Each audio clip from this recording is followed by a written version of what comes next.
Chocolate ফ্লেভারটা ভালো হবে, ওইটাই নিয়ে আসবা। কেন? স্ট্রবেরি ফ্লেভারে কি সমস্যা? আর ফ্লেভার দিয়ে কি হবে? কাজ হলেই তো হলো, মজা পেলেই হলো। না, ফ্লেভারই সব, না হলে টেস্ট লাগে না। আর আমি ফ্লেভার নিয়ে সিরিয়াস। ওই দিন যে কলা মানে বানানা ফ্লেভার নিয়ে আসলাম, ওই দিনও তো খুশিতে খেয়ে নিলে চেটেপুটে। তুমি চকলেট ফ্লেভার কিনে আনো, না হলে আমি মুখে নেব না। আরে বাবা, এত রাতে দোকান খোলা পাবো কোথায়? কেন, তখন মনে ছিল না? এখন কোথায় যাবা তোমার ব্যাপার। আরে বাবা, এমন করছো কেন? খাও না, কালকে এনে দিবনি চকলেট ফ্লেভার। না, আমার এখন লাগবে। এখন চকলেট ফ্লেভার এইটা আছে, এটা খাবা? এটা বলে তানভীর পকেট থেকে কন্ডোমের প্যাকেট করে ফাইসার হাতে দিল। এইটা আবার কি? এইটাও চকলেট ফ্লেভার, খাও এটা। এটা তো কন্ডম, ছি ছি। এটা আবার খায় না? এত করে বলতেছি, এত রাতে দোকান খোলা নেই, আর আমার কাছেও কোনো চকলেট ফ্লেভারের আইসক্রিম নেই, তাই এটাই খাও। এটা খাওয়া যায় না? এইদিকে আসো, তোমাকে দেখাচ্ছি। এটা বলেই তানভীর পকেট থেকে কন্ডোমের প্যাকেট বের করে ফাইসার হাতে দিল। এনারা এইদিকে একজন আরেকজনকে শেখাক আর আমরা একটু গল্প থেকে ঘুরে আসি। আজকে তানভীরের 21তম বার্থডে, তাই ওর একমাত্র বান্ধবী ফাহিমাকে ডেকে এনেছে রেস্টুরেন্টে ট্রিট দিতে। বন্ধুদের রাতে ট্রিট দিবে ফাহিমা। ফাহিমা মেয়ে মানুষ, তাই রেস্টুরেন্টে ইনভাইট করা। তানভীর বসে আছে অনেকক্ষণ হলো, কেউ আসছে দেখে ঘড়ি দেখছে। উঠে ফাহিমাকে ফোন দেবে তখনই একটা মেয়ে এসে ফোন চাপতে চাপতে টেবিলে এসে বসলো। মেয়েটার চশমা পরা, চুল খোপা করা, গরমের হালকা পোশাক পরা। তানভীর চোখ সরাতে পারছে না, এটা মেয়ে না অন্য কিছু এসব ভাবছে।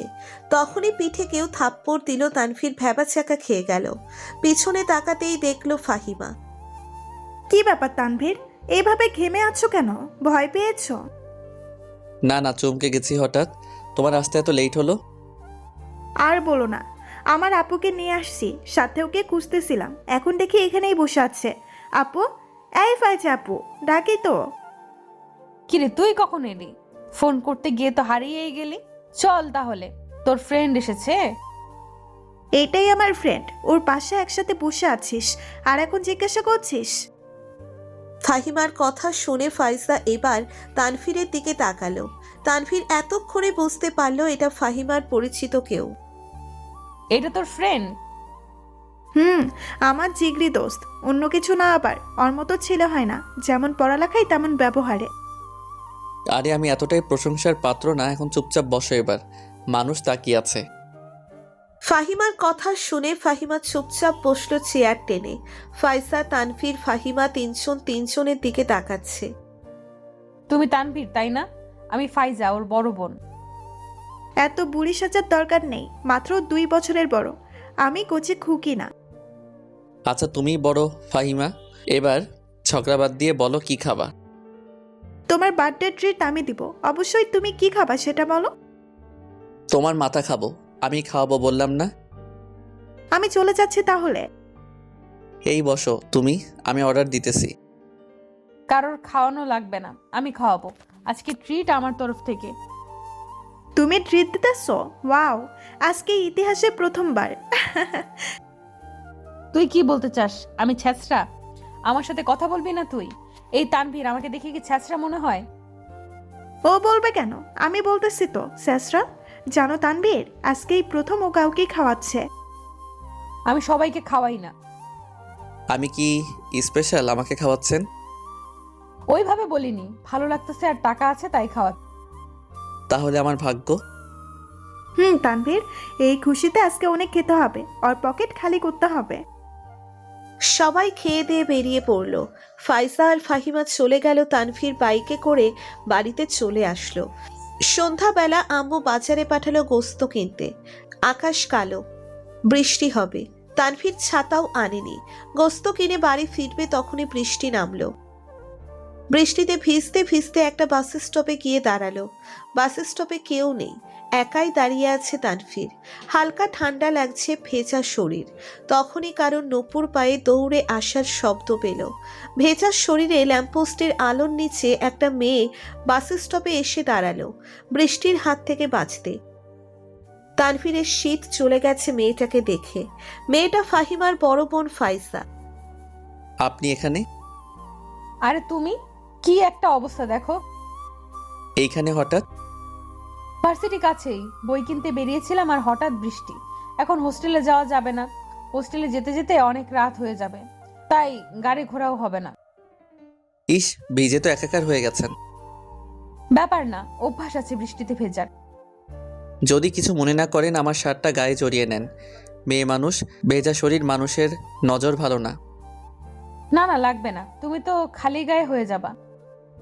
আমাকে দেখলে আর কি হবে, আমার শরীর কেউই দেখবে না। এটা বলেই তানভীর নিচের শার্ট খুলে ফেলল আর ফাইসার গায়ে পিছন থেকে দিয়ে দিল। ফাইসা শার্ট পরে নিল। ফাইসা তানভীরের বডি দেখে অবাক। এত কাছ থেকে কোনো পুরুষ মানুষকে এভাবে দেখেনি। তানভীরের লম্বা চুলে কান ঢেকে আছে আর বৃষ্টিতে হিরোর চাইতে কম লাগছে না। তানভীর ধন্যবাদ। আমার বাসা কাছেই, ব্যাপার না। আর আপনি একা কোথাও যাবেন না। এখন রাস্তা ভালো না, আমি গাড়ি আনার ব্যবস্থা করছি। এখন গাড়ি পাবে কোথায়? আমাদের গাড়ি আছে তো, আমি ড্রাইভারকে ফোন দিচ্ছি, গাড়ি নিয়ে চলে আসবে। কষ্ট দিয়ে ফেললাম তোমাকে। আরে, এটা কোনো কথা বললেন? আপনি আমার ফ্রেন্ডের বড় বোন, আর এরকম পরিস্থিতিতে যে কোনো কেউ থাকলে আমি একই কাজ করতাম। আপনি কিছুটা পরিচিত, তাই সাহস করে এগিয়ে এসেছি। অন্য কেউ থাকলে দ্বিধাবোধ করতাম। আসলেই তুমি অনেক ভালো। ফাহিমা বাড়িয়ে বলেনি, আর আমাকে তুমি করেই বলতে পারো। ওকে। ড্রাইভার গাড়ি নিয়ে চলে আসলো। ছোট সাহেব, এ কি অবস্থা আপনার? এমনি ভিজলেন কেমনে? ম্যাডাম দেখলে চিল্লাইব আমার উপরে। আরে রহমত চাচা, বলবেন না ভিজে গেছি। আমনের জামা কাপড় কই? আর ইনিকে চিনলাম না তো। আপনার সাথে তো আগে কখনো দেখি নাই। আমাগো ছোট ম্যাডাম নাকি? চাচা, এখন এই বিষয়ে না বলে আপনি কি চান আমার জ্বর আসুক? না না, গাড়িতে উঠেন। ম্যাডাম আমার বই ক্যাশ শেষ করবো আজকে।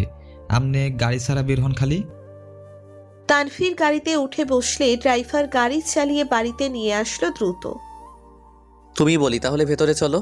আজকে বাসায় যাওয়া লাগবে না, আমার আম্মু দেখলে অনেক খুশি হবে। ফাহিমাকে চেনে আম্মু। কষ্ট দিলাম তোমাকে, অনেক করলে আমার জন্য। আরে না, ব্যাপার না। আর চাচার কথায় কিছু মনে নিও না, ওনার হাতেই মানুষ হয়েছি। ছেলের মতো ভালোবাসে, স্নেহ করে অনেক, আমিও সম্মান করি। না, আমি কিছু মনে করি। তানভীর ফাইসাকে ভেতরে নিয়ে গেল। ওর আম্মু নামাজ পড়ছিল, তাই ফাইসাকে ড্রয়িং রুমে বসে বলে তোয়ালে এনে দিল আর ফাহিমাকে ফোনে বলল সবটা। বন্ধু, এক কাজ করো, আমার বোনকেও বাড়িতে রেখে দাও। মজা করো সব সময়। আরে না, আমাকে তো তোমার পছন্দ হয় না, তাই আমার বোনকে দিয়েই বন্ধুত্ব আত্মীয়তায় রূপ দেই। পড়তে পড়তে মাথা নষ্ট হয়ে গেছে, খেয়ে দিয়ে ঘুমাও।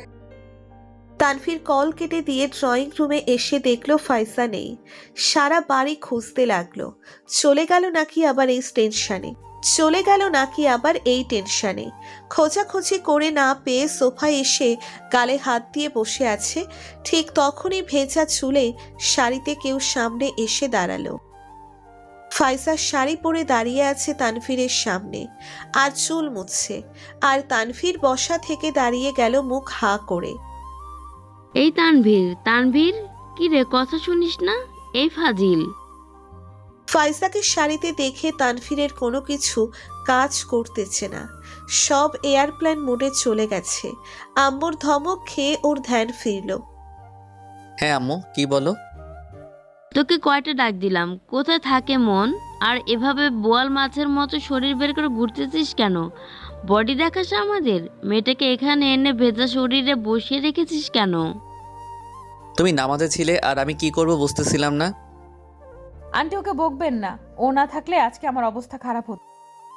তুমি এই বাদুটার পক্ষ নিও না। আমার বান্ধবীদের ছেলেরা সবাই গার্লফ্রেন্ড নিয়ে ঘোরে, বিয়ে করে ফেলেছে, আর এই একটা কি হয় না ওনাকে দিয়ে। এইভাবে মানুষের সামনে অপমান না করলেও পারতে।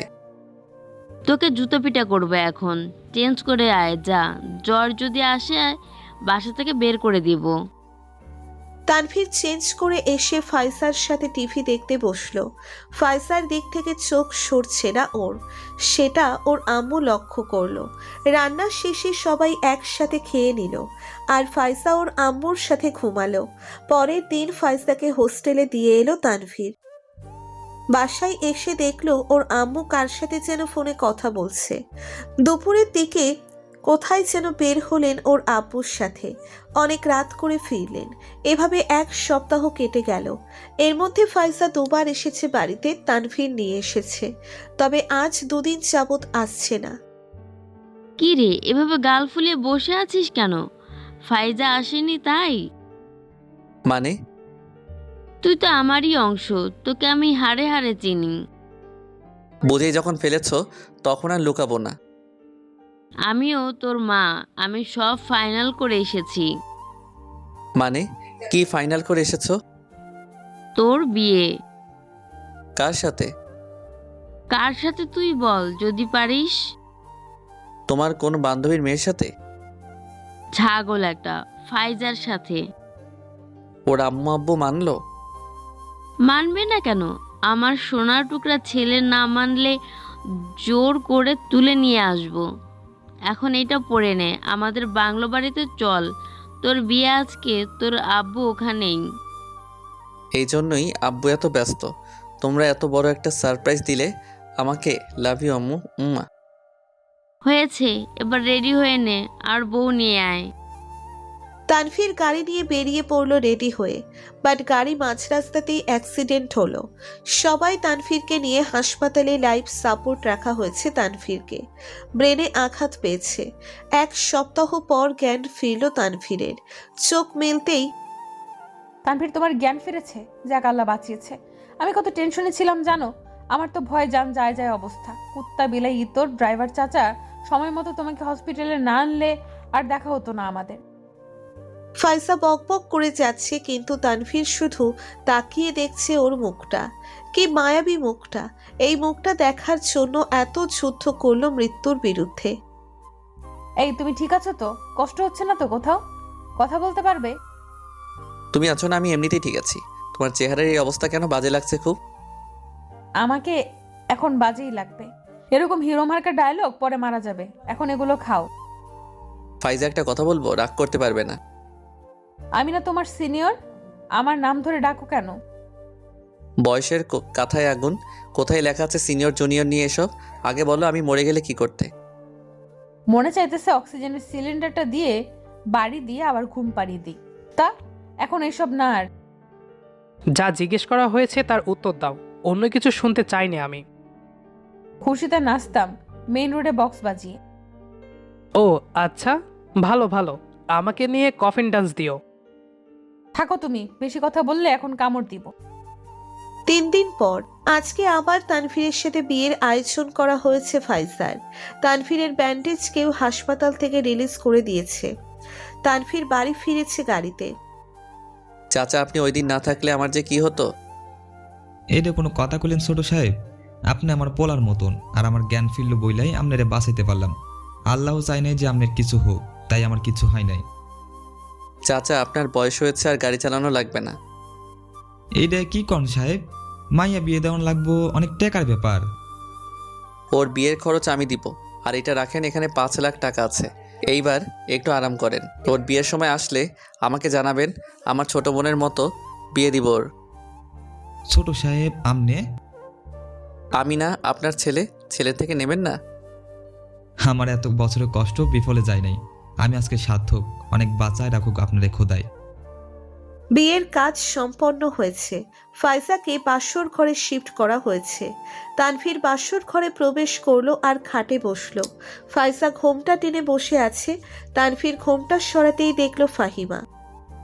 কি তানভীর সাহেব, আমার জিজু হয়ে গেলেন আপনি? সব ভাগ্য। বাট আপনার বোন কোথায়? ফাইজা রুমে প্রবেশ করলো। তোর কানের নিচে একটা দিব, বের হ রুম থেকে। আজকে সিঙ্গেল বলে এত অপমান? বর্তমানে আজকে না ঘুমালে হয় না বেবি? আমার এত এনার্জি নাই, আমি ক্লান্ত। কালকে করো, বাকিটা আমি ঘুমাই। তাহলে আমাকে জড়িয়ে ধরো। এখন থেকে তুমি আমার কোলবালিশ।